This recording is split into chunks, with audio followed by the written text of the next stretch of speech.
పార్వతీపురం మన్యం జిల్లా గుమ్మలక్ష్మీపురం మండలం ఇరిడి గ్రామంలో ఓ గిరిజన యువకుడు వినూత్నమైనటువంటి రీతిలో ఓ వృత్తినైతే ఎంచుకున్నాడు. కూటి కొరకు కోటి విద్యలని ఒక సామెత అయితే ఎప్పుడూ మనకి వినిపిస్తూనే ఉంటుంది.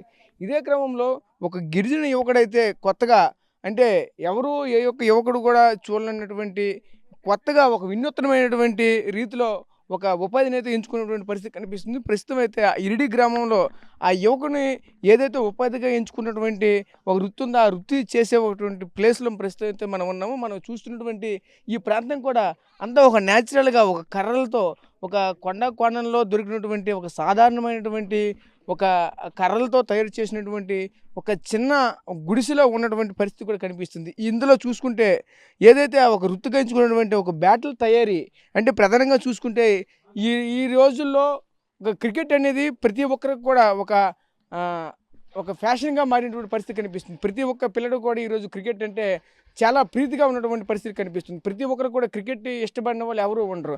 అలాంటిది ఈరోజు ఆ క్రికెట్కి ప్రధానంగా కావాల్సినటువంటిది బ్యాట్. అయితే ఆ బ్యాట్ని తయారు చేయడానికి అయితే ఇక్కడ ఒక గిరిజన యువకుడైతే మాత్రం ఆ వృత్తిగా ఎంచుకున్న పరిస్థితి కనిపిస్తున్నాయి. అయితే ఈ వృత్తిని ఎందుకు ఎంచుకున్నారు, అసలు ఈ బ్యాట్ని ఏ విధంగా తయారు చేస్తున్నారు, అదేవిధంగా ఈ బ్యాట్ని తయారు చేయడానికి ఉపయోగిస్తున్న కలపేంటి అన్ని మరిన్ని వివరాలు మనతో పాటు ఆ గిరిజన యువకుడు అనిల్ అనే అబ్బాయి అయితే మనతో పాటు ఉన్నారు. దీనికి సంబంధించి మరిన్ని వివరాలు అడిగి తెలుసుకునే ప్రయత్నం అయితే చేద్దాం.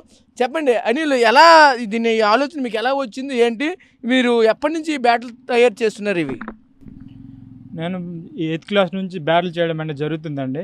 కానీ బేసిక్గా ఏంటంటే అప్పుడు చిన్నపిల్లలం కాబట్టి మనకి పెద్దగా వీటి మీద అవగాహన అనేది లేదు. ఊర్లో ఆడుకోవడానికి అలాగ మామూలుగా చేసేవాళ్ళము. అదే నేను చేసిన బ్యాట్లు చూసి బయట ఊరోళ్ళు ఉంటారు కదండి, బయట ఊరోళ్ళు చూసి అలాగా 1, 2 బ్యాట్లు కావాలి, నువ్వు బాగా చేస్తున్నావు కాబట్టి నువ్వు డబ్బులకి నేను ఇంత డబ్బులు ఇస్తాను అని చెప్పేసి అలాగ ఇచ్చేవాళ్ళు. కానీ నేను దాన్ని టేక్టీజ్గా తీసుకునేవాడిని అనమాట. ఈ చదువుకునే టైంలో ఈ బ్యాట్లు చేయడం ఏంటి, ఇలా ఏంటి అని చెప్పేసి పెద్దగా పట్టించుకునేవాడిని కాదు. దాని తర్వాత అదే అలాగా స్ప్రెడ్ అవ్వడం వల్ల 1000 రూపాయలు ఇస్తామని చెప్పేసి కొంతమంది, అలాగే 1500 ఇస్తామని చెప్పేసి కొంతమంది, అలా చాలామంది నన్ను అడిగారు అనమాట బ్యాట్లు. అప్పుడు నాకు అర్థమైంది ఇదేదో బాగుందిలే అని చెప్పేసి అటు స్టడీ కంటిన్యూ అవుతుంటుంది, ఇలాగ ఇది కూడా చేస్తే బాగుంటుంది అని చెప్పేసి ఖాళీ టైంలో ఇలా బ్యాట్లు చేసేవాడిని అనమాట.